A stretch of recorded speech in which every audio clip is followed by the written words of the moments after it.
পর্যায়ের নেতৃবৃন্দ, আসলে আজকে যে ঢাকা দক্ষিণ সিটি কর্পোরেশন আনুষ্ঠানিকভাবে এই কর্মসূচিটি উদ্বোধন করার পর আজকে প্রথমে এসেছে ঢাকা ৯-এর এই ১ নম্বর ওয়ার্ডে।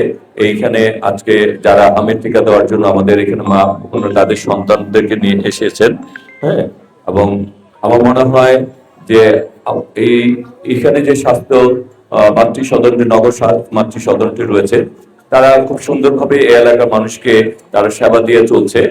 আমরা আমাদের গার্জিয়ান যারা রয়েছেন, এলাকাবাসী যারা রয়েছেন, তাদেরকে অনুরোধ জানাবো যে আপনি আপনার সন্তানকে যদি সুস্থ রাখতে চান, নিরাপদ রাখতে চান, এবং আপনার সন্তানকে যদি হাম এবং রুবেলা থেকে আপনি রক্ষা করতে চান, তাহলে আমাদের সকলের সন্তান যারা এখন পর্যন্ত এই টিকাটি দেননি, তাদেরকে অবশ্যই উচিত যে এটি থেকে আপনাদের মুক্ত হওয়ার জন্য আপনার সন্তানকে নিয়ে আসা। কারণ এটি কিন্তু একজনের থেকে অনেকের কাছে ছুঁই একটি রোগের মতো, অনেক প্রায় 18 জনের মধ্যে ছড়াতে পারে। এই রোগ থেকে আমরা একটু সচেতন হলে আমরা মনে হয় এই রোগ থেকে আমরা মুক্ত হতে পারবো, আমাদের সন্তানকে মুক্ত করতে পারবো। এবং আমাদের মাননীয় প্রধানমন্ত্রী জনাব তারেক রহমান এই ব্যাপারে আজকে অত্যন্ত সজাগ রয়েছেন। তিনি সিটি কর্পোরেশন বাংলাদেশের সকল জায়গায় তিনি খুব সুনির্দিষ্টভাবে এই রোগ থেকে মুক্ত করার জন্য এবং সবাই সচেতন করে কাজ করে চলছেন।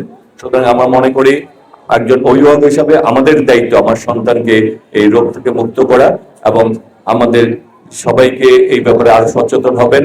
এবং আমাদের দলীয় নেতা কর্মীরা যারা রয়েছেন তাদেরকে বলবো যে আপনারা এলাকা ভিত্তিক, মহল্লা ভিত্তিক আপনারা জনসচেতনতা বৃদ্ধি করবেন, যাতে করে তারা তাদের বাচ্চাদেরকে নিয়ে এসে এই টিকাটি গ্রহণ করে। সেই নির্দেশনা এবং পরামর্শ দিয়েই আমি আজকের মতো বিদায় নিচ্ছি। এবং এই কর্মকাণ্ডের সাথে সিটি কর্পোরেশনের যে সকল কর্মকর্তাবৃন্দ আপনারা সম্পৃক্ত রয়েছেন তাদের প্রতি কৃতজ্ঞতা জানাচ্ছি। এই কারণে আগামী দিনে আমরা এই ভবিষ্যৎ এই শিশুদেরকে আমরা আমাদের নিরাপদ রাখার জন্য আপনাদের এই সহযোগিতা, আপনাদের এই কর্মকাণ্ড আমাদের ভবিষ্যৎ বাংলাদেশকে নিরাপদ করবে, সেই প্রত্যাশা রেখেই আজকের মতো সালাম ভাইকে আবারও কৃতজ্ঞতা জানিয়ে যে উনি সবার আগে এই ৯ খিলগা এলাকায় ওয়ার্ডে এসেছেন। সুতরাং সালাম ভাই আমাদের সকল সময় সকল কর্মকাণ্ডে আমাদের পাশে থাকেন, সেই কারণে সালাম ভাইয়ের প্রতি আবারও কৃতজ্ঞতা জানিয়ে আর সবাই আজকের মতো বিদায় নিচ্ছি। বাংলাদেশ জিন্দাবাদ। আর আমরা যে কথায় বিশ্বাসী, গর্ব কাজ, গর্ব দেশ, সবার আগে বাংলাদেশ।